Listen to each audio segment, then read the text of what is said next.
नमस्ते, और सब आप सभी का स्वागत है आज के इस कार्यक्रम में। और आज हम बात करेंगे हमारे पड़ोसियों की और पड़ोसियों के एक्सपर्ट सुमित पीर जी हमारे साथ हैं। आपका स्वागत है सुमित जी। नमस्कार, प्रणाम, साधुवाद, शो पे बुलाने के लिए सादर आभार और सभी दर्शकों को प्रणाम। जी सर। ये क्या हो रहा है आपके पड़ोस में? हमारा जो इतना हेवी वेट जो चीन था, वो अचानक उसके यहाँ ऐसे फाके पड़ने लगे कि उसको अंडरवेट डिक्लेयर कर दिया मूडीज ने। सर, ये जो चाइना की हालत है, ये कई सालों से चल रही थी। आप तो काफी इस पे डिस्कशन भी कर चुके हैं, काफी आंकड़े भी दे चुके थे। पर ये जो चाइना ने ब्रह्मजाल बुना था, ये जो उन्होंने मायावी प्रकरण चलाया था, जिसको देख के लोगों को लगता था चाइना बहुत तरक्की कर रहा, क्योंकि वहां की सड़क बड़ी है, वहां की बिल्डिंग ऊंची है, इसलिए चाइना तरक्की कर रहा। वहां का ब्रिज 8 लेन का, इसलिए चाइना तरक्की कर रहा। वो चिंग पोंग पिंग पोंग वो चलते रहते, इसलिए चाइना तरक्की करता। वो यूं यूं सलामी लेता, इसलिए चाइना तरक्की करता है। चाइना की कहानी उस दिन ही शुरू हो गई थी जिस दिन PCO AB act Donald Trump ने लाया था। तब से उसकी इकोनॉमी का टूटना शुरू हो गया।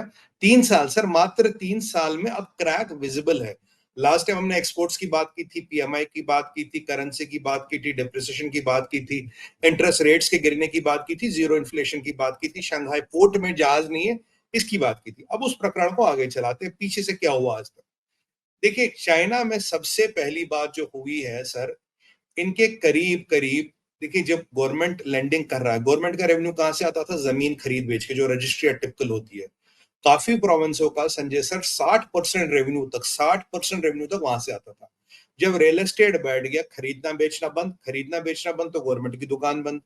अब प्रोविंसों पे पैसा है नहीं। 13 से 16 ट्रिलियन डॉलर का लोन ये स्पेशल पर्पस व्हीकलों से उठा चुकी है। और पीछे सीसीपी ने क्या किया? बोला भैया ऐसा है, बैंक, चाइना के जितने भी बैंक है, तुम इनको लोन दे दो और 5 साल तक नई किस्त देंगे, नए इंटरेस्ट देंगे, 5 साल बाद किस्त देना शुरू करेंगे। अब बैंक मरता क्या ना करता, इंटरेस्ट गिराते गिराते 3% पे ले आए, तब भी लोन नहीं उठ रहा। डिपॉजिट के टारगेट तो पूरे हो गए, लोन का टारगेट नहीं हो रहा। अब नया उन्होंने चक्कर चला दिया। बैंक्स की हालत इतनी खराब होगी, आपने देखा होगा, बैंक्स की जो 40 एक लिस्टेड बैंक्स है, उनमें से 5 की हालत एज पर इंटरनेशनल रेटिंग ठीक है, बाकी 15 एक है जो नॉर्मल है, बाकी 20-25 तो बिल्कुल जाने के कगार पे है। ये इंटरनेशनल एजेंसियों की रेटिंग है। जब ये प्रकरण चला संजय सर, तो चीन का जो बादशाह सलामत था शी जिनपिंग और परेशान हो गया और बेहाल हो गया। अब करे करूं तो करूं क्या? भाई इकोनॉमी की हालत खराब है, बैंक चल नहीं रहे। इसने एक और पैंतरा किया, इसने कहा भैया तुम लोन बांटना शुरू कर दो। और चाइना ने नोट छापने शुरू कर दिए सर। ये कहीं मीडिया में आपको नहीं मिलेगा, ये बहुत कम मीडिया आउटलेट्स ने कवर किया। चाइना दबा के नोट छाप रहा है कि नोट छापो बांटो, नोट छापो बांटो, इससे काम चलेगा। पहली बात, अगर मैं शंघाई बैंक की आज बात करूं, शंघाई बैंक बहुत बड़ा बैंक है चाइना का। क्या ये कहना झूठ होगा मेरा? 1200 ब्रांचें बंद हो गई हैं। 1200 ब्रांचें बंद होगी पिछले 7 महीने में। अभी 7 ही महीने हुए ना इस साल को, 7 महीने में 1200 ब्रांचें बंद होना, आप खुद अंदाजा कीजिए। क्या ये कहना गलत होगा? चाइना में सर जो ये रेस्टोरेंट बंद हो रहे, क्योंकि चाइना की सोसाइटी में खाना और पीना और बाकी काम जो उसके बारे में लास्ट टाइम बात की थी, ये बड़े प्रचलित है। अब खाने पीने के 5 लाख रेस्टोरेंट बंद हो गए इस साल में। और इसका आकलन आप कहां से करेंगे? इसका आकलन आप करेंगे जो रेस्टोरेंटों की कंपनियां होती है, जो पुराना सामान खरीदती बेचती है। इन कंपनियों ने हर शहर में अपनी गोदाम खरीद लिए। एक एक कंट्री का दावा ये है, एक एक कंपनी का सॉरी दावा ये है, मेरे पास 40-40 हजार रेस्टोरेंट का ये है जी हिसाब किताब। 40,000 रेस्टोरेंट का हिसाब किताब एक कंपनी के पास पड़ा। ऐसी कितनी कंपनी है? अगर आप उन कंपनियों की इन्वेंट्री स्टडी करें और जो नंबर आया 5 लाख रेस्टोरेंट बंद हुए, तो ये नंबर दोनों मिलते हैं, क्योंकि यहां से माल बिका, उन जंग कबाड़ियों, जो सेकंड हैंड कंपनियां, जो भी आप उनको कहना चाहिए, उनके पास वो माल है। ये तो बैंकों की हालत है। पोर्ट की हालत हमने देखी है। अभी ये जो 35 से 50 का जो एज ग्रुप है, यहाँ इतनी अनएम्प्लॉयमेंट थी, इतनी अनएम्प्लॉयमेंट थी, बेचारों ने फैक्ट्रियां, ये छोटे मोटे रेस्टोरेंट वगैरह खोलने शुरू कर दी, इनकी हालत खराब हो गई। अगर आप देखेंगे उसके ऊपर चाइना पे जो प्रेशर पड़ रहा है, हर तरह से जो प्रेशर पड़ रहा है, भाई तुम कर क्या रहे हो? चाइना में तीसरी का त्रासदी अभी हो गई, ये तो खैर प्रभु ने कर दी, कुछ हमने कुछ नहीं किया इसमें। आपने और मैंने। अभी अभी बीजिंग में साहब आइए, अभी बीजिंग में आई है बाढ़, इतनी भयंकर बाढ़ आई है संजय सर, इतनी भयंकर बाढ़ आई है कि बीजिंग ने, शी जिनपिंग ने 18 जुलाई को एक किताब जारी की थी, चाइना का वाटर मैनेजमेंट। कारण क्या है, चाइना के पास 6% पानी है, जिसमें से 92% पानी, वो 6% का इतना कंटेमिनेटेड है, वो यूज ही नहीं हो सकता। उस पर कभी फिर डिटेल में बात करेंगे। अब उसने 18 जुलाई को बादशाह सलामत ने किताब जारी की, चाइना का वाटर मैनेजमेंट कितना शानदार है। और उसमें यह भी लिखा था, हमने 5.8 बिलियन डॉलर लगाए हैं, 5.8 बिलियन डॉलर हमने लगाए कि चाइना में फ्लड ना आए, चाइना में कभी कोई फ्लड ना आए। और ऐसी बारिश हुई संजय सर कि पूरा बीजिंग डूब गया। बीजिंग को बचाने के लिए सारा पानी इन्होंने खूबे में छोड़ा। अब आप सोचिए कितना बढ़िया फ्लड मैनेजमेंट था, 6 बिलियन डॉलर का, कुछ नहीं कर पाया। हुबे में खेत खलियान गांव सब डूब गए, कितने लोग मर गए, कितने लोग जख्मी, कुछ नहीं पता। अनाज का कुछ पता नहीं, क्योंकि फूड सरप्लस तो है नहीं, फूड इंपोर्टर है। अब अगर आप मीडिया के रिपोर्ट देखें, चाइनीज मीडिया की, कहते हैं कहीं कहीं जगह 9 मीटर से लेकर 15 मीटर तक का पानी जमा है, 9 से 15 मीटर तक का पानी जमा है। आप सोचिए कितना पानी छोड़ा गया बीजिंग को बचाने के लिए, कि बादशाह सलामत की मूंछ ऊपर रहे, बाकी लोग मरते हो तो मरे। ये पानी की हालत हो गई, ये बैंक की आपकी हालत हो गई, ये ड्राउट की आपकी हालत हो गई, आपके एक्सपोर्ट गिर रहे हैं। और उस पे आपका ये जो रॉकेट फोर्स है, इसका सारा कच्चा चिट्ठा अमेरिका के पास चला गया। अब इसीलिए जो इनका विदेश मंत्री इधर उधर घूम रहा, भाई हमसे व्यापार कर लो, हमसे बिजनेस कर लो, चिप की टेक्नोलॉजी तुम्हारे यहाँ आएगी नहीं, चिप मैन्युफैक्चरिंग का इक्विपमेंट पे तुम पे प्रतिबंध लग गया, और नई नई चीजों पे तुम पे प्रतिबंध लगाने चालू कर दिए। हुआवे का आप बैलेंस शीट देखे, ZT का बैलेंस शीट देखे, किसी का भी बैलेंस शीट देखे, वो खत्म। और अब एक और चीज सामने आई है, इनके यहाँ सर ये रिटेल चेन्स है, फूड चेन्स होती है। सेंडोंग है एक सबसे बड़ी, जिसने केयर4 को टेक ओवर किया था, या इनके यहाँ वो एवर लाइफ है, रेन ग्रुप है, ये कुछ थोड़े बड़े बड़े नाम है। रेन ग्रुप ने अपने आप को दिवालिया घोषित कर दिया, खत्म। अब ये जो एवर लाइफ है, इसकी अगर आप देखें 2015-16 में इसकी वैल्यूएशन थी 250 बिलियन युआन, आज इसकी वैल्यूएशन 20 बिलियन युआन है, बाकी खत्म। ये जो शेंडोंग ग्रुप है, इसके जबकि रिलेशन भी है शी जिनपिंग की फैमिली के साथ, तब भी इसकी हालत बहुत खराब है। इसने केयर4 को टेक ओवर किया और केयर4 का बिजनेस ही चौपट कर दिया। 70% से ज्यादा रिटेल चेन जो है संजय सर, उनकी हालत खराब है। तो यहाँ रियल एस्टेट की हालत खराब, यहाँ बैंक की हालत खराब, यहाँ एयरपोर्ट की हालत खराब, एयरलाइन की हालत खराब, बुलेट ट्रेन की खराब, एक्सपोर्ट खराब, फ्लड, पहले ड्रॉट, खाना है नहीं, बैंकों में पैसा नहीं, 1200 ब्रांचें बंद हो गई, 5 लाख रेस्टोरेंट बंद हो गए, और आपकी 70% चेनें आपकी घाटे में चल रही है। उनकी वैल्यूएशन का मैंने आपको अंदाजा दिया कितने उड़ गए। इवन मल्टीनेशनल वहां से छोड़ छोड़ के भाग रहे, केयर4 को तो टेक ओवर करना पड़ा।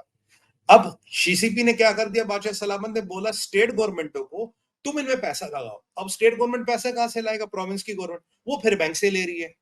और सर ये मैं आपको बता रहा हूं, आज मैं प्रेडिक्ट कर रहा हूं आपके चैनल पे, बहुत जल्दी वो दिन दूर नहीं है, महीनों की बात है, आपको चाइना के बैंक फेल होते नजर आएंगे। और अगर चाइना के बैंक फेल होते नजर आए, तो खुद समझिए चाइना का क्या होगा, कितनी अनएम्प्लॉयमेंट है। अब ये जो यंग यंग हमारा 15-18 से 24-25 साल का वर्ग है, इसमें तो 18% है। 35 से 50 वाले वर्ग में जाएंगे तो 35, 38, 40% अनएम्प्लॉयमेंट की बातें कर रहे हैं। पैसा है नहीं, रेंट, रियल एस्टेट खत्म है, रियल एस्टेट बिक नहीं रहा, लोगों पे आप उल्लूल ये फाइन लगा रहे हैं, उनको अरेस्ट कर रहे हैं, किसी भी छोटी छोटी चीज पे आप अरेस्ट कर रहे हैं। लास्ट टाइम एक किसान था बेचारा, $15 की सब्जी बेच रहा था, $15,000 का फाइन लगाया। एक फार्मर था, उसने 5 पिग्स को स्लॉटर किया, अपने पिग फार्मर था अपने घर में, उस पे $60,000 का फाइन लगा, उसका टोटल माल 15 शायद $2,000 का भी नहीं, $60,000 का फाइन लगाया। और काफी प्रोविंसों ने तो स्कीम निकाली, आप फाइन एडवांस में जमा करो और आपकी गाड़ियां ट्रकें जाती रहेंगी, हम पैसे काटते रहेंगे। मतलब अगर आप किसी भी पैरामीटर को स्टडी करें इकोनॉमी में, माइक्रो या मैक्रो, तो चाइना की हालत तो बद से बदतर हो रही है। और जो दुनिया के में चाइना के प्रति रेजिलमेंट आ रहा है, तो उससे परिस्थिति और भी खराब है। और अभी ये जो अभी आप देखिए हालत यहाँ है कि ये जो अभी चाइना का वाइस प्रीमियर गया था, सो कॉल्ड सीपेक का 10 साल को बोला शताब्दी या what ever you call it समारोह मनाने पाकिस्तान, उसके सामने बैठ के शहबाज शरीफ कह रहा हमें हिंदुस्तान से रिलेशन अच्छी करनी चाहिए, हमें हिंदुस्तान से रिलेशन अच्छी करनी चाहिए। ये हालत है चाइना की। एक्सपोर्ट कम हो रहे, यूरोप कम हो रहा, सब कम हो रहे। और चाइना में एक और पेच है सर, अगर आप इनकी 10 एक्सपोर्ट डेस्टिनेशंस को स्टडी करें, उनमें से 7 बड़ी डेस्टिनेशंस तो यूएस के एलाइज है। अगर यूएस से ये पंगा लेते हैं, यूएस का मार्केट ही नहीं ठुकेगा बल्कि टॉप 7 मार्केट भी ठुकेंगे। तो जो चाइना का एक्सपोर्ट है ये कहाँ है? आज मैं प्रश्न पूछूंगा, कोई क्या विद 100% अथॉरिटी ये बता सकता है चाइना का फॉरेन एक्सचेंज रिजर्व कितना है? वो जो 3 ट्रिलियन मैंने सुना था जब मैं बचपन में स्कूल जाता था, आज कितना है चाइना का फॉरेन एक्सचेंज रिजर्व? किसी को नहीं पता। क्यों? मैं आपको बताऊं मुझे डाउट क्यों है। चाइना कह रहा है कि मैं युआन में ट्रेडिंग करूंगा, डॉलर में नहीं करूंगा। अगर युआन में ट्रेडिंग करता है, युआन की सप्लाई मार्केट में ज्यादा आएगी, युआन की सप्लाई मार्केट में ज्यादा आएगी तो वो डॉलर के सामने स्ट्रांग होगा। अगर वो डॉलर के सामने स्ट्रांग होगा, जो तुम्हारा गिरता हुआ एक्सपोर्ट है वो और गिरेगा, एक्सपोर्ट और गिरेगा। तो ये कंट्री तभी करती है, अगर आप इसके बैकएंड में जाए, जब आपके पास डॉलर नहीं है, आपके पास डॉलर व्यापार करने के लिए है ही नहीं। और आपका शानदार बीआरआई, मैं कहता हूं उसको बिल्ड एंड, वो बेल्ट एंड रोड नहीं, build and rob initiative, belt and road नहीं, बिल्ड एंड रॉब इनिशिएटिव, उसमें 1.3 ट्रिलियन डॉलर आप फंसा चुके हो। और उसमें आपको करीब करीब 8 ट्रिलियन डॉलर और डालना उसको कंप्लीट करने के लिए। वो पैसा कहां से आएगा? 53 ट्रिलियन डॉलर का आपका क्यूमुलेटिव डेट है, प्रोविंसों का डेट है। आप संजय सर, आज अगर हम आकलन करें तो चीज ये निकल के आती कि चाइना में चल क्या रहा है। कोई मुझे 5 चीजें बताई जो चाइना में चल रहा है। ये तो होगी चाइना की कहानी, और उस पर डिप्लोमेटिक प्रेशर। और ये जो शी जिनपिंग है, जब तक ये चालू है हमारे लिए बहुत अच्छा साहब, जितनी इंडस्ट्री वहां से हमारे यहाँ आ रही है। आपको रोकूंगा। अब मेरा अगला प्रश्न इसमें साथ में इसी का सप्लीमेंट है, और वो ये है कि भाई ये सब होते होते भी चाइना जो है वो भारत से बहुत परेशान है। कह रहा है कि भाई हमारे जो है आप ये मत रोको, क्या बोलते हैं, लैपटॉप वैपटॉप आप जो है वो रोक रहे हो, ये मत करो। साथ में जो उनका चेला है, वो शहबाज शरीफ, 9 अगस्त तक उसका टोटल कार्यकाल है, और वो कह रहा है कि साहब हमें जो है वो भारत से ट्रेड करना है, हमें भारत से रिश्ते नॉर्मलाइज करने हैं। अभी साल भर से क्या कर रहा था, अचानक जब उसका टर्म खत्म हो रहा है तब याद आ रही है उसको। तो ये क्या है, ये अचानक क्यों ये भारत से सारे के सारे ट्रेड करना चाह रहे हैं हमारे पड़ोसी दोनों? ये कोई सर इनमें देखिए, आपस में बातचीत हुई है क्या कि भाई दोनों करो नहीं तो मर जाओगे?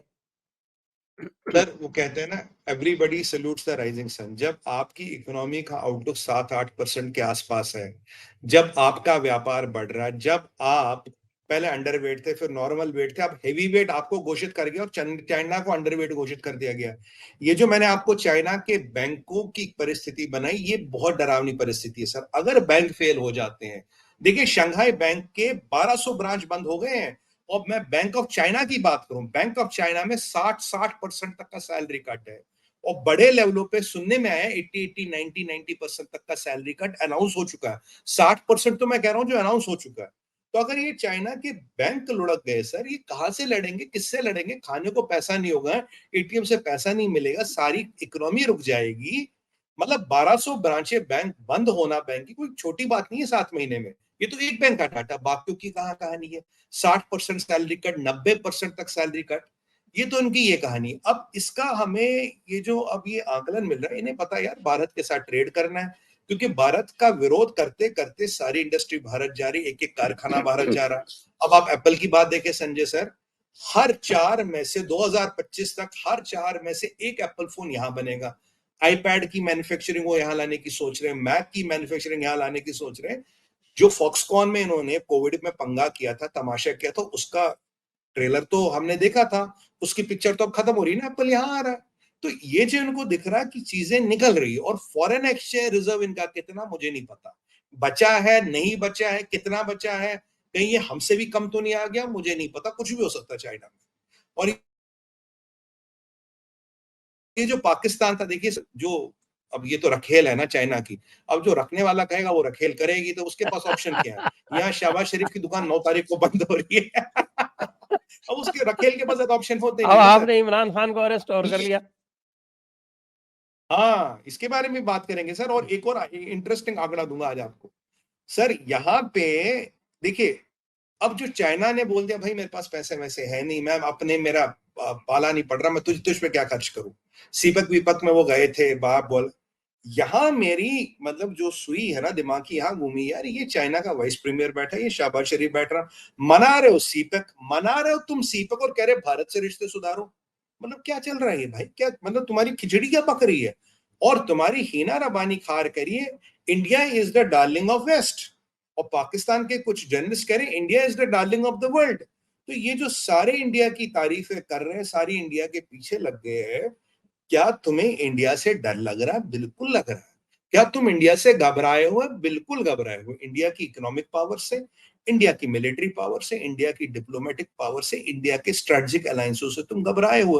भाई चाइना, तेरे पास तो एक ही चीज थी ना कि मैं चीप मंडी हूं, लेबर देती हूँ, यहाँ पे सस्ते में चीजें बनती है। अब हमारी मीडियन एज 28 साल है, तुम्हारी मीडियन एज लगभग लगभग 42 साल पहुंच गई। 10 सालों में तुम 50 साल पहुंच चुके, तुम्हारी आबादी घट रही है। हमारे पास 800 मिलियन यूथ है, हमारे पास 70 साल तक डेमोग्राफिक डिविडेंड रहेगा, तुम्हारे पास रहेगा नहीं। $86 बिलियन का एफडीआई आया हमारे यहाँ लास्ट ईयर, तुम्हारे पास कितना है ये बताओ। स्टार्टअप्स में सबसे ज्यादा पैसा हमारे पास आया, तुम्हारे पास कितना है ये बताओ। मतलब जो मैं बड़े बड़े आंकड़ों की बात कर रहा हूँ। अब पाकिस्तान की तो खैर औकात ही नहीं हो, तो बेचारा जो उसको बोलेंगे जैसे बोलेंगे करने को। अब शहबाज शरीफ सोच रहा है यार मैं जाते जाते अपने नंबर कमा लूं, कल को मेरे भाईजान कुर्सी पे बैठेंगे, मैं बोलूंगा मैंने अपने टाइम में इंडिया के साथ रिश्ते सुधारने की कोशिश की थी, मैंने ये किया, मैंने वो किया। और किया कुछ नहीं। जब जब तक ये कहते हैं ना 900 चूहे खा के बिल्ली हज को चली, जब तक ये कुर्सी पे होते संजय सर, ये कुछ नहीं करते, तब तक ये ठंड पाते। जब ये कुर्सी से उतर जाते हैं तब इनको सारा याद आता, तब इनको याद आता हमें ये भी करना चाहिए, हमें वो भी करना चाहिए, इंडिया से रिश्ते सुधारने चाहिए। क्यों? इंडिया के पास पैसा है। क्यों? इंडिया के पास इकोनॉमी है, इंडिया के पास रॉ मटेरियल है, हम सेमीकंडक्टर में आगे चल रहे हैं, हम आईटी में आगे चल रहे हैं, हम हर क्षेत्र में आगे चल रहे हैं, सोलर में आगे चल रहे हैं, फार्मा में आगे चल रहे हैं। ये सोच रहे कि यार कुछ अलतकिया वलतकिया कलाम करके इन हिंदुओं से, हिंदुस्तान से उनकी संपन्नता छीन लो। देखिए अब वो जमाना तो है नहीं कि घोड़े पे बैठ के आएंगे गजनी और गोरी और यहाँ जो करना कर लेंगे, वो तो अब इन्हें समझ आ गया होगा नहीं। अब ये जो डिस्पोजेबल जहादी बेचते थे उनसे भी कुछ नहीं हो रहा, ये जो बैट टीमें वगैरह भेज रहे थे उनसे भी कुछ नहीं हो रहा। अब एक ही वेपन बचा है इनके पास, अलतकिया अलतकिया अलतकिया। अलतकिया बोलो पैसे उठाओ, अलतकिया बोलो पैसे उठाओ। मैं आपको एक आंकड़ा देता हूं सर, ये जो हमारे पाकिस्तान के यूट्यूबर है सर, यूट्यूब से पाकिस्तान की महीने की इनकम है $25 मिलियन महीना, 200 करोड़ रुपए कमाते हैं।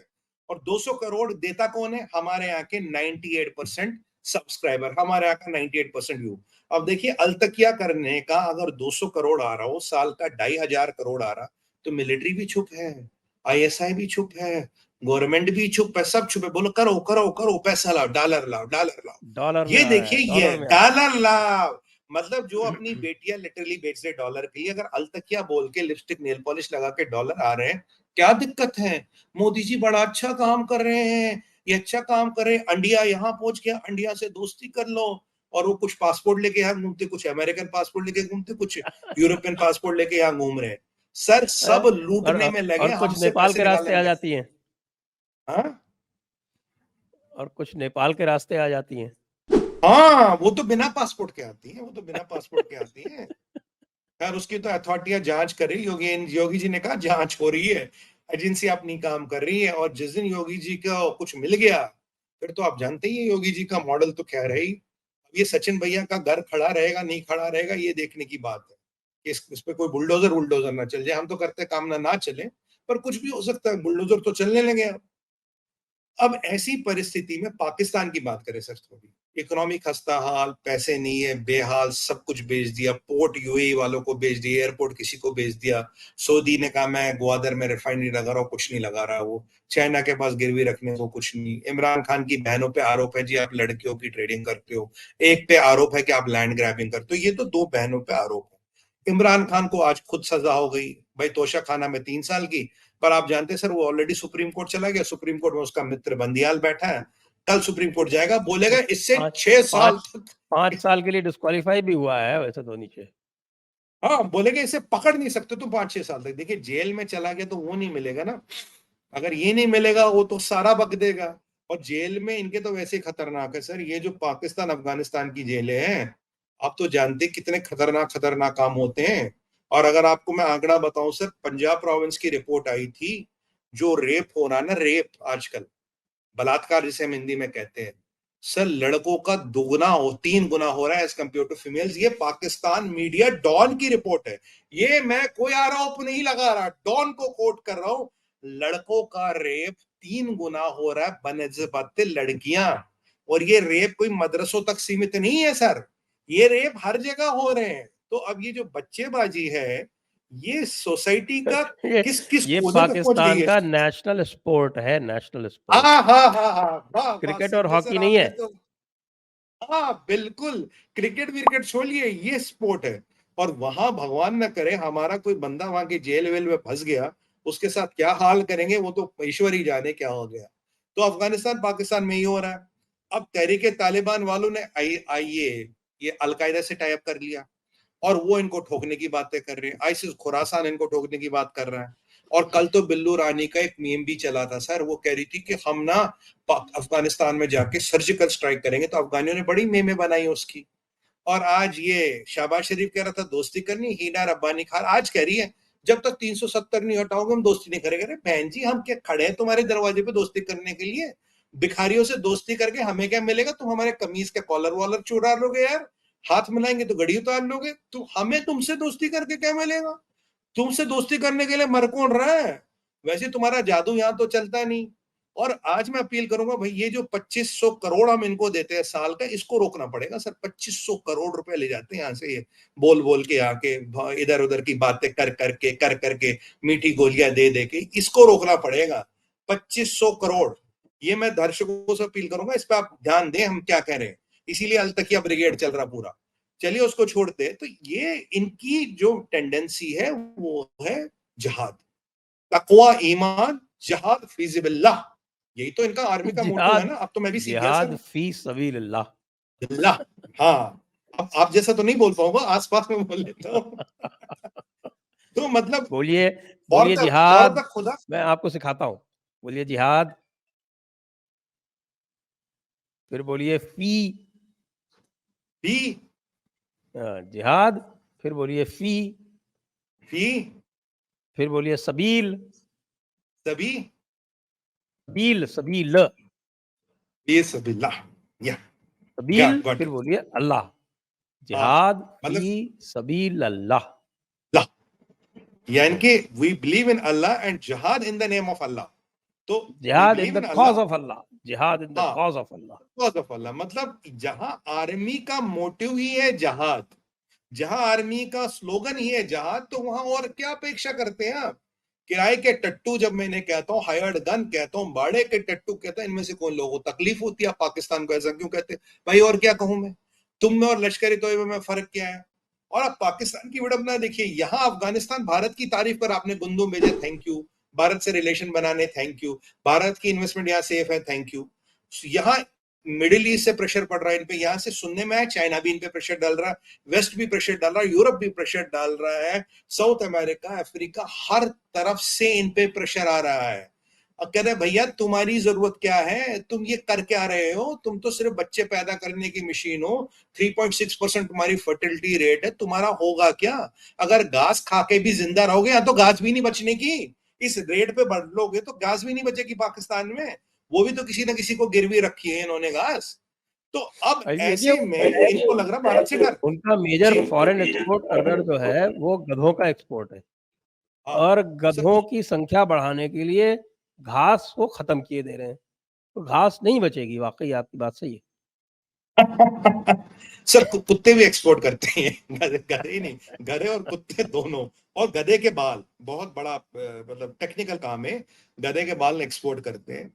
अब यहाँ तो परिस्थिति इतनी खराब है इसलिए संजय इस सर। वक्त तो पूरा जो है थ्रस्ट इसके ऊपर है कि गधे कैसे ज्यादा से ज्यादा पैदा किए जाएं पाकिस्तान में। वैसे कमी है क्या? आप देखिए, कमी तो है नहीं।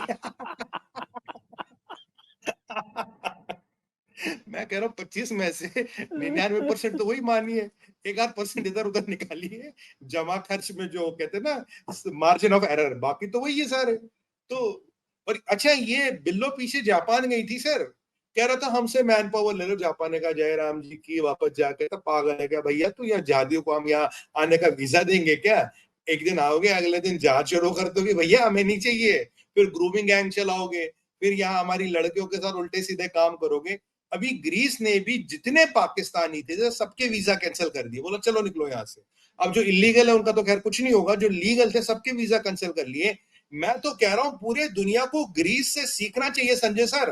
अगर ग्रीस ने इन पाकिस्तानियों के वीजा कर लिए, सबको इन पाकिस्तानियों के वीजा कैंसिल करने चाहिए। इनसे खतरनाक जहादी दुनिया में कोई नहीं है। और अगर इनको लड़ना है, अगर इनको जिहाद करना है, जिहाद फिजिबिल्लाह, ये नजर में नाइजर में जाके जिहाद क्यों नहीं करते? वहां तो सारे इस्लामी लोग हैं, 99% मुसलमान है, वहां की सरकार को पलट दिया गया, वहां के प्रेसिडेंट को हटा दिया गया, इस्लाम खतरे में है, तो आप जाके वहां जिहाद करो। भाई आपने तो कहा ना हमारी फौज बनी है इस्लाम के लिए, जिहाद करने के लिए। भैया जो सबसे बड़ा मुसलमान मुल्क है, जिसकी फर्टिलिटी दुनिया में 6.6 है, सबसे ज्यादा बच्चे पैदा करने वाला मुल्क नाइजर, वहां जाके जिहाद क्यों नहीं करते भैया? शाहबाज शरीफ, बिल्लो, हिना रबानी खारजी, वहां जाके जिहाद करो ना, भेजो अपने जिहादियों को वहां, वहां लड़ो ना लोगों से, आप लड़ो। ये जो अफगानिस्तान को रोज धमकियां देते हम ये कर देंगे वो कर देंगे, करते क्यों नहीं यार? अभी मैंने एक वीडियो देखा था सर, वो एक सुसाइड बॉम्बर आ गया, 10-20 को ऐसे ही उड़ा गया। मतलब है क्या, हो क्या तुम? जहां जिहाद करने का मौका वहां जिहाद 10-20 करते नहीं, नहीं। 54 मरे उसमें, 54। अरे 54, हाँ हाँ हाँ, नंबर बढ़ गया, नंबर बढ़ गया। मतलब ये मतलब रोज ही मरते हैं सर, कुछ ना कुछ तो वो लोग वहां बाजौर रोज वाली ही बात कर मरते रहे हैं ना, बाजौर में जो हुआ था ब्लास्ट उसकी। हाँ हाँ हाँ। और उसके अलावा भी मैंने एक देखा था सर, एक सुसाइड बॉम्बर, एक मकान से मैं चल के आता हूँ, आपको कोई एक और रिमोट खबर पुलिस। देता हूँ, एक और खबर देता हूँ। ठीक। आज आपको पता है ना, आज 5 अगस्त है, तो 5 अगस्त का मतलब ठीक। आर्टिकल 370 हटने के आज 4 साल पूरे हो गए। तो आपको पता है 5 अगस्त जी। पाकिस्तान में कैसे मनाते हैं? कैसे? यौमे इस्तिसाल। ये क्या होता मतलब है सर? इतनी उर्दू तो मुझे आती नहीं। यौमे इस्तिसाल, यौमे इस्तिसाल यानी day of exploitation. Of whom? Kashmiri. किसकी? यौमे अरे इस्तिसाल मनाया जा रहा है वहां आज। आप सोचिए जरा, अभी 2 दिन पहले कह रहे थे कि हमें रिश्ते नॉर्मलाइज कर रहे हो, आज यौमे इस्तिसाल मना रहे हैं। उसके बाद आज कहते हैं कि तो इंडिया हमको भाव नहीं देता। आप ये देखिए कि अगर आप यूट्यूब चैनल्स पे ध्यान देते हो, तो ये जितनी पाकिस्तानी यूट्यूब चैनल्स हैं, वो सब कह रहा हूं यही सर, रोती रहती हैं कि साहब हम तो करना चाहते हैं और इंडिया हमको मिलते भाव ही नहीं दे नहीं। रहा। तो क्यों भाव देगा भाई? क्यों भाव देगा? इनके बच्चे पालने का कॉन्ट्रैक्ट ले रखा क्या हमने? तुम 3.6 के रफ्तार से बढ़ो, हम पालेंगे क्या उनको? और एक बात बताएं संजय सर, इनकी मेंटेलिटी क्या? तुम्हें काम वाम तो करना नहीं है, तुम काम करने ही नहीं चाहते। तुम है कि कोई भी भीख दे दे, कहीं भी भीख दे दे, जिसके पास पैसा उससे ले लो, सारा पैसा काफिरों से लेते हो। यार ये जो तुम्हारे उम्मा वाले लोग हैं, इनसे भी पैसा वैसा मांगो, 57 मुल्क है, कहीं तो कुछ मिल ही जाएगा। काफिरों के पीछे क्यों पड़े? काफिरों का पैसा तो वैसे ही हराम है, तुम्हें तो सूट ही नहीं करेगा, क्यों काफिरों के पीछे पड़े हो? और एक और इनमें एक नई नई टेंडेंसी गलत डेवलप गलत हुई है गलत सर। गलत गलत गलत। काफिरों का पैसा हराम बिल्कुल नहीं है। अच्छा, सवाब है। काफिरों का पैसा तो लूटने के लिए बाकायदा उसके क्या बोलते हैं, हुक्म है। आप ये देखिए कि कुरान पाक में एक चैप्टर है, 8वीं सूरा, 8th चैप्टर, उसका नाम है अल अनफाल। अल अनफाल का मतलब होता है कि लूट के माल का बंटवारा। माले गनीमत जिसे कहते हैं कुछ। माल गनीमत जिसको बोलते हैं, उसको अंग्रेजी में जो ट्रांसलेट किया है, जो बड़े बड़े ट्रांसलेटर्स, मैं अपनी तरफ से कुछ नहीं किया, जो जो सबसे सुप्रीम कोर्ट मानता है जो ट्रांसलेशन, वो है अब्दुल्ला यूसुफ अली का। तो अब्दुल्ला यूसुफ अली उसको ट्रांसलेट करता है द स्पॉइल्स ऑफ वॉर। ठीक। English good. इंग्लिश तो माल गनीमत, the spoils of war, war और लूट का माल, ये तीनों एक ही बात। अब इनकी कल परसों और सर हालत थोड़ी टाइट हो गई, मैं आपको बताता हूँ। अब ये परसों तो दोस्ती की बात है, आज हीना कह रही है भाई हम तो जब तक 370 नहीं हटाओगे ना, हम ना किसी से बात नहीं करेंगे। मत कर ले भाई, कोई तेरे लाइन पे खड़े के दरवाजे पे, तेरे बॉयफ्रेंड खड़ा हो, हम थोड़ी खड़े हैं। अब बॉयफ्रेंड कौन है ये मैं नहीं बताऊंगा, वो आप देखिए बॉयफ्रेंड कौन है। अब मैं नहीं बताऊंगा, अच्छा नहीं लगेगा। हमारे दर्शक समझ गए होंगे, कहते ना उम्र की हो सीमा, ना प्यार का हो बंधन। अब इससे बड़ी हिंट मैं दूंगा नहीं, उम्र की ना हो सीमा हो, ना प्यार का हो बंधन। ये प्यार कहे जिसको चाहे मन, इससे ज्यादा नहीं बोलूंगा। जब प्यार करे कोई तब देखे केवल मन। बिल्कुल संजय सर, बिल्कुल। और अब इन्हें डर क्या लग रहा है? राजनाथ जी ने बोल दिया हम पीओके लेंगे, हमारी आर्मी कह रही है हम तैयार हैं। और कल परसों 2-4 दिन पहले हमने एक तेजस का स्क्वाड्रन जेएंडके में डिप्लॉय कर दिया। इनको पता लगी, बहुत मिर्ची लगी, तेजस आ गया। अबे तुम्हारे पास वो जंग फाइटर अंडर 18 है, JF-17 जंग फाइटर अंडर 18, जिसको तुम कहते हो ये तेजस से सुपीरियर है, ये जिहाद में काम आएगा। अगर हमने तेजस डिप्लॉय कर लिया, तुम तो कह रहे हो JF-17 उससे सुपीरियर एयरक्राफ्ट है, जबकि कहीं नहीं है, तो तुम्हें डर क्यों लग रहा है? अब जब कल निकल रहा है कि कल वहां के जुलूस निकले कश्मीर में, कल परसों भाई पीओके चाहिए, पीओके में जुलूस निकल रहा कि हमें हिंदुस्तान चाहिए, तो इनको डर लग रहा है कि यार ये यहाँ मिलिट्री भी तैयार है, हुकूमत भी तैयार है, और इन्हें डर लग रहा कि मोदी जी कुछ ऐसा ना कर दे कि एक दिन बोलेंगे भाइयों बहनों मित्रों पीओके हमारा हो गया। तो इनको इस चीज से डर लग रहा है यार, यहाँ आर्मी भी कह रही, डिफेंस भी कह रहा, तैयारी भी हो रही, लोग भी हमारे साथ में नहीं है, जहाज की फैक्ट्री भी खत्म हो गई, ये जहादियों को आजकल खाना पानी भी में नहीं मिल रहा, और जितने जितने कहीं इधर उधर बचे हैं, अब पता नहीं क्या हो रहा है, कोई उनको आके मार रहा है सर, पता नहीं क्या ये प्रकरण चला है, कोई ना कोई आके मार जाता उनको। मुझे बड़ा दुख होता है जब ये ऊपर चले जाते हैं। खैर वो तो खैर सरकास्टिकली कह रहा हूँ, इनको मार देता है। अब यहाँ पे अब ये जो इन्होंने जो अब नया प्रोपोगंडा वेपन अपना यूज करना है वो है यूट्यूब। दोस्ती कर लो, ये कर लो, वो कर लो।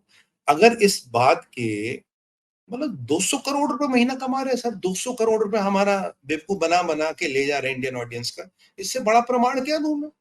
और इनका हमेशा संजय सर, आज आप इनको निकालेंगे भी ना, आज इनको आप इनको घर में रखे इतिहास उठा के देखिए, पृथ्वीराज चौहान जी की लाइफ स्टोरी से हमने एक चीज सीखनी है, किस पे भरोसा करो, कितना करो, कब तक करो। आपको हम सब ने देखा उसमें लेसन क्या, मतलब वो कहने की बात नहीं है। आप आज इनको खड़े करेंगे, जिस दिन संजय सर ये खड़े हो गए फिर गजवाए हिंद करने आएंगे, फिर गजवाए हिंद करने आएंगे। आज ये जो अलतकिया कर रहे हैं ना इधर उधर टीवी पे आके, इनके जरा वीडियो देखिए 4 साल पहले 5 साल पहले क्या बकते थे ये, और आज क्या बक रहे हैं। ये सब इनका, इनकी नजर हमारे पैसे पे, हमारी संपन्नता पे।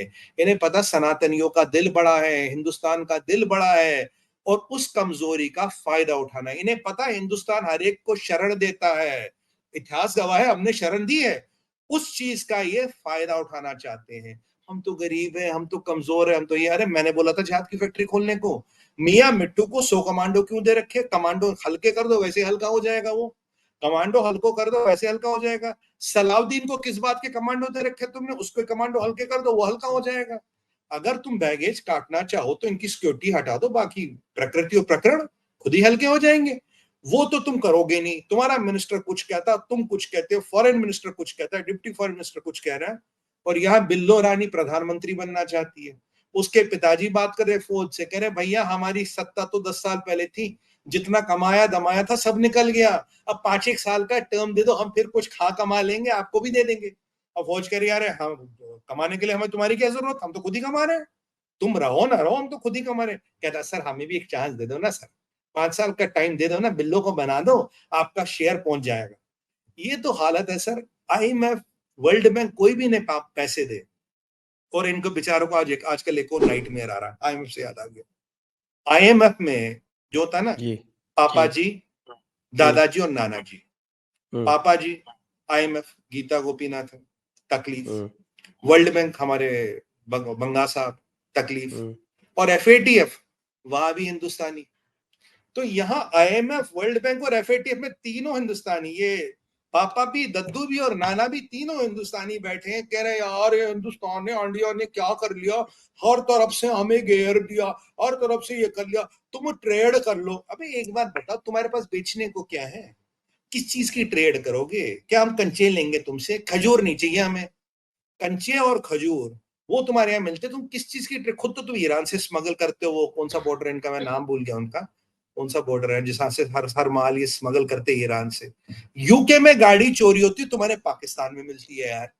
किस बात की बात कर रहे हो? पाकिस्तानियों किस चीज का ट्रेड करें हमारे पास?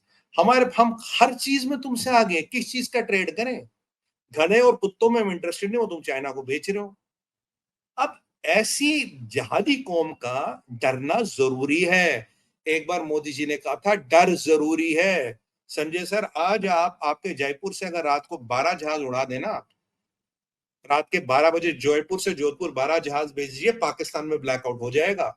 सर्जिकल स्ट्राइक के बाद ऐसा डर बैठ गया जिहादियों के दिलों और दिमाग में, और भारत को नए हथियार मिल रहे हैं, तेजस डिप्लॉय हो रहा, तकलीफ इनको हो रही है। भारत के अलायंस हो रहा, तकलीफ इनको हो रही। भारत रिन्यूएबल एनर्जी में आगे जा रहा, तकलीफ इनको हो रही है। मोदी जी का अवार्ड मिलता, तकलीफ इनको होती। डिमोनेटाइजेशन हम करते तक इकोनॉमी इनकी टूटती है। और चाइना, और चाइना को तो ऐसा घेरा है, ऐसा घेरा है कि वेंगी तो अब पीछे पीछे भागता रहता है जयशंकर साहब के, हमारे एनएसए साहब के, साहब व्यापार कर लो, साहब व्यापार कर लो। अगर तुम इतनी बड़ी इकोनॉमी हो, सेकंड बिगेस्ट इकोनॉमी हो, तो तुम्हें हमारी जरूरत क्या, दुनिया पड़ी है भैया, कर लो व्यापार। हमारे आगे पीछे क्यों घूम रहे हो, हमारे आगे पीछे क्यों चल रहे हो? ये जो बढ़ता हुआ भारत है ना सर, और जो भारतीयों ने, काफी हमारे भाइयों बहनों ने चाइनीज सामान का बहिष्कार किया। देखिए मेरे घर में तो कुछ चाइनीज नहीं आता सर, एक पैसे की चीज चाइनीज नहीं आती। अगर ये हम बहिष्कार चालू रखें इनकी इकोनॉमी की, हम कमर तोड़ सकते हैं, और यही करना पड़ेगा, क्योंकि गलवान का बदला भारतीय फौज ने तो लिया, अब भारत के नागरिकों को इसका बदला लेना। आपको, मेरे को, हमारे भाइयों की शहादत का बदला लेना, वो ऐसा लेना है, इनके प्रोडक्टों का बहिष्कार करके, और इनकी एक एक कलाई खोल के, एक एक कलाई खोलना, इनके एक एक सेक्टर में घुसना, एक एक सेक्टर का डाटा, नंबर, फैक्ट, फिगर के साथ पब्लिक डोमेन में डालना, जिसमें मैं लगा हूं सर, मैं लगा हूं इसी काम में। मैं इनको छोड़ूंगा नहीं, इनके एक एक चीज, शिपिंग क्या, बैंक क्या, रियल एस्टेट क्या, हर एक के नंबर निकाल निकाल के पब्लिक फोरम पे दीजिए, ताकि हमारे भाई, हमारी बहनें इनके ढकोसले से बचे रहे, कोई इनके चक्कर में ना फंसे। क्योंकि इनके बैंकों की एलसीएम बहुत दिनों के, बहुत ज्यादा दिन दूर नहीं है, टॉयलेट पेपर बनने वाली है। अगर आपका पैसा चाइना में, निकालिए। अगर आपके एसेट चाइना में, लिक्विडेट कीजिए। क्योंकि यहां क्या हो जाएगा कुछ नहीं पता, ये कब टूटेगा कुछ नहीं पता। और जब तक शी जिनपिंग कुर्सी पे है, वो तब तक वो तब तक इसको तोड़ता ही रहेगा। मैं शुरू से कह रहा हूं, चाइना की दो कमजोरियां, एक उसकी इकोनॉमी और उसका आर्सेनल रिलायबल नहीं है। आप कोई भी मेरा वीडियो उठा के दो ही कमजोरियां बताइए मैंने चाइना की, इकोनॉमी जो इंटरडिपेंडेंट है, और आर्सेनल जो रिलायबल नहीं है। ये सच्चाई है। ये हाइपरसोनिक वाइपरसोनिक की बातें करते हैं, किसने देखा? कहा तुमने परीक्षण किया? किस बैटल हार्डेंड आर्मी हो, कहा तुम्हारे वेपन्स का यूज हुआ? किसने देखा? अगर तुम में इतना दमखम है तो ताइवान से ही बढ़ जाओ। ताइवान से लड़ने में क्यों घबराते हो? हमने ऐसी गुगली चला दी कि तुम्हें तुम्हें अपना विदेश मंत्री गायब करना पड़ा उसकी मिस्ट्रेस के साथ। मतलब विदेश मंत्री गायब हो जाता उसकी मिस्ट्रेस के साथ। ऐसी गुगली, जो भी हमने करना था कर दिया, जो भी अमेरिका को करना था कर दिया। और तुम अपने आप को आर्थिक शक्ति, economic power, world power, technology power, military power कहते हो। मैं इनको एक ही चीज याद दिलाऊं चीनियों को, हमारे यहाँ चीनियों, बात सुनो, हिंदी में कहावत होती है, 100 कुत्ते मिलके भी शेर का शिकार नहीं कर सकते, याद रखना। अब यहाँ शेर कौन है और बॉबो कौन है, ये मुझे कहने की जरूरत नहीं है, तुम समझ जाओगे। और भैया इंटरप्रेटर, जो तू इस वीडियो का ट्रांसलेशन करेगा ना चाइनीज अफसरों के लिए, तो अच्छी तरह से करियो, अच्छी तरह से करियो। मुझे पता तुम्हारे यहाँ बैठे हैं हर लैंग्वेज के इंटरप्रेटर, तुम्हारी एम्बेसी में बैठे हैं। भैया अच्छी तरह से ट्रांसलेट करके समझा दिए इन्हें, ये 100 कुत्ते और शेर का विकल्प, और हमारे कहने का मतलब क्या है। और भारत को ना डराने धमकाने की जरूरत नहीं है। तुम अपनी इकोनॉमी को बचाओ, अपने लोग गालों को खाना दो, जिम्मी चिम्मी अच्छा अच्छा, यानी कि चावल नहीं है, पहले चावल का जुगाड़ करो, दाल ढूंढो, नहीं तो वो भी नहीं मिलेगी। और और आपसे निवेदन है, ये जो भी इंटरप्रेटर साहब सुन रहे हैं, यार अपनी गवर्नमेंट को बोल दो कि एक विज्ञप्ति निकाले, तुम्हारे पास आज के डेट में foreign exchange reserve in USD कितना है। ये एक बहुत बड़ी मिस्ट्री बनी है। इस चीज से तुम डर गए हो ना। तुम्हारा जब सिपाही जाता है ना लद्दाख के ऊपर, उसका स्किन फट जाता है 4-6 दिन में, उस पर इतने ब्रूजेस आ जाते हैं, खून आने लगता है जख्मों से, ऑक्सीजन जनरेटर से सांस लेता है, और वो उसको वापस लाना पड़ता है, तुम उसको इवैक्यूएट करते हो। वो असली फोटोए भी दिखा दो दुनिया को कि हमारी औकात क्या है, हम कहाँ हैं। और कभी मौका लगे तो ये जरूर बताना, गलवान में हमने तुम्हारे कितने मारे थे, और तवांग में कितनी पिटाई की थी तुम्हारी, कि ये चीजों का आकलन दो। तुम बौखलाए हो भारत से, और जो तो तुम्हारी रखेल है पाकिस्तान, जो तुम सोच रहे हो कि ये भी एक साइड से फ्रंट खोलेगी, ये करेगी वो करेगी, कुछ नहीं करेगी।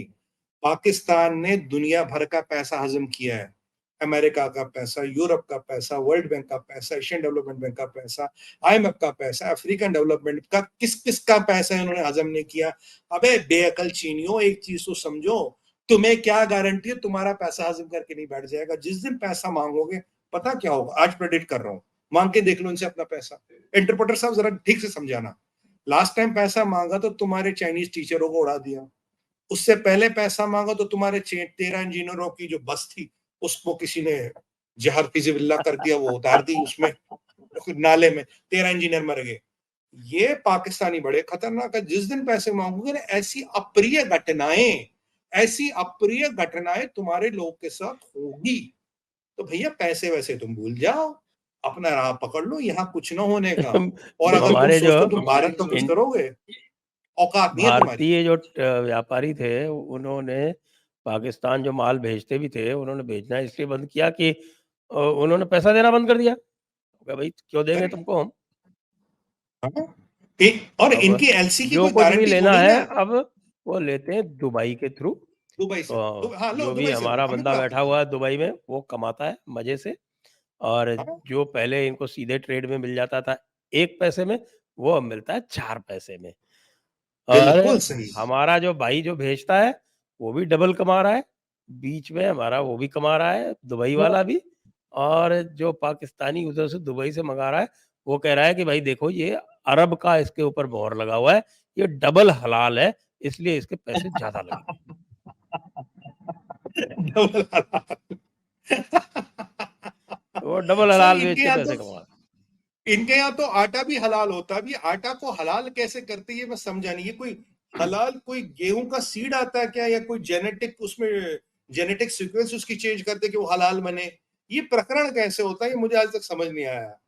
अगर आपको कुछ पता हो सर, ये वो होता कुछ नहीं करते जी, कैसे उस पे हलाल? क्या है, उस पे कलमा पढ़ देते हैं, वो हलाल हो जाता है।